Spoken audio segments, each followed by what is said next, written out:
में जो उत्साह है, हरियाणा चुनाव परिणामों के बाद जिस तरीके से लोगों में इस बात की उम्मीद विश्वास के साथ और बढ़ी है कि प्रधानमंत्री जी के नेतृत्व, उनके सोच वाली सरकार ही राज्यों का विकास कर सकती है। ऐसे में विपक्ष जिस तरीके से हरियाणा में हारा, उससे बड़ी हार की ओर अग्रसर होगा झारखंड में। अभी तो चुनाव लड़ने से पहले एक दूसरे के घटक दलों को ये लोग सम्मान नहीं दे रहे। राजद को जिस तरीके से साइडलाइन किया गया, खुलकर ये लोग एक दूसरे के ऊपर आरोप प्रत्यारोप ये लोग लगा रहे हैं। तो जो लोग गठबंधन में सीट बंटवारे में ही एक दूसरे का सम्मान नहीं कर रहे, तो ऐसे में चुनाव में कैसे अपने वोटर्स को कन्विंस करेंगे एक दूसरे के पक्ष में मतदान करने के लिए। तो मैं मानता हूं कि इंडी अलायंस तथाकथित एक बड़ी हार की ओर अग्रसर हो रहा है और एनडीए मजबूत सरकार पुनः झारखंड में बनाने जा रही है। हेमंत जी की सरकार देख लिया, झारखंड के लोग को शर्मसार होना पड़ा कि उनका मुख्यमंत्री भ्रष्टाचार के आरोपों में जेल में है।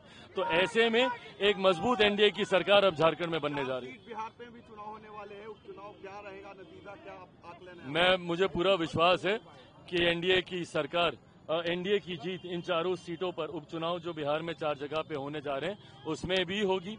भाजपा की भी मजबूत तैयारी है, जदयू की भी मजबूत तैयारी है। मैं मानता हूं कि इन चारों सीटों पर एनडीए जीतने जा रहा है। में नई सरकार बनने के बाद भी आतंकवादी हमले हुए, बिहारी मारे गए हैं वहां पर। जिस तरीके से पिछले 10 सालों में जिस तरीके से केंद्र सरकार के शासन में एक लंबे समय तक घाटी में, जम्मू कश्मीर में जिस तरीके से एक शांति का माहौल देखने को मिला, नई सरकार के बनते ही पुनः वहां पे जिस तरीके से आतंकियों ने और उनके संगठनों ने अपना सर उठाने का काम किया, ये कहीं ना कहीं दर्शाता है कि इनको संरक्षण देने का काम यही दल करते हैं जिन दलों ने इतने वर्षों में जम्मू कश्मीर को बर्बाद करने का काम किया।